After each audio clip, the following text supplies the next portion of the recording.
Tous les vendredis, retrouvez la chronique hebdomadaire 8h05, 14h05, 16h05.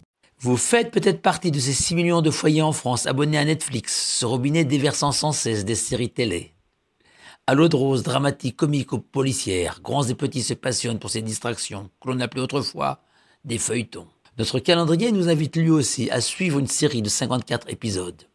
En effet, avec la paracha de Bereshit, lue cette semaine dans toutes les synagogues de la terre, commence une série de 54 parachiotes ou sidrotes. Du rire, du suspense, des rebondissements, des larmes, de l'amour, tous les ingrédients sont réunis pour nous faire vibrer tout au long de l'année. Mais en m'inspirant de l'introduction du Rav Nosson Sherman dans l'édition Safra de la Torah, il convient de rappeler ces 2 articles de foi de Maïmonide. Le premier, la Torah que nous avons en notre possession est celle-là même qui a été confiée à notre maître Moshe.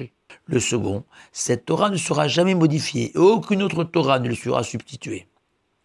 De plus, la Torah avait été écrite avant la création du monde, selon le Talmud. Dès lors, si on se souvient de cet enseignement du Zohar, que l'Éternel a consulté cette Torah pour créer ce monde, ce qui signifie que les paroles de la Torah ont servi de plan pour l'univers, alors nous comprendrons que semaine après semaine, nous dévoilerons la finalité et le sens du monde qui nous entoure. Est-elle une construction gigantesque où un nombre presque incalculable d'entrepreneurs, d'ouvriers, d'artisans, souvent étrangers les uns aux autres, réalisent le projet de l'architecte de cette grande construction? Ainsi, depuis 5780 ans maintenant, des événements divers et variés, parfois incohérents, s'enchaînent. Lire et étudier la paracha semaine après semaine, c'est tenter d'en découvrir leur sens, même si évidemment nous ne disposons ni des capacités intellectuelles pour tout calculer, tel un homme face à un ordinateur, ni de la longévité indispensable pour assister à l'ensemble de l'histoire de l'humanité. Mais attention à ne pas nous contenter du texte de la Torah écrite, car la Torah écrite a un indispensable compagnon, la loi orale, qui éclaire et illumine les paroles divines de la Torah.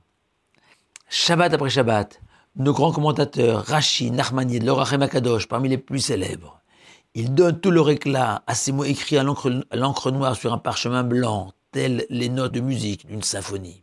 La Torah commence par la lettre bête, dont la valeur numérique est 2, le chiffre du doute, du questionnement. Elle se conclut par la lettre Lamed, qui signifie apprendre, s'instruire.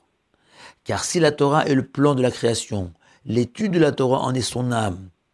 Car les cieux et la terre ont été créés pour donner à la Torah une forme matérielle, et ce afin de permettre à Israël de libérer le potentiel spirituel enfoui dans le magma hétéroclite de notre monde. Les abonnés de Netflix vivent leurs rêves par procuration en admirant des vedettes qu'ils ne connaîtront ni n'approcheront jamais.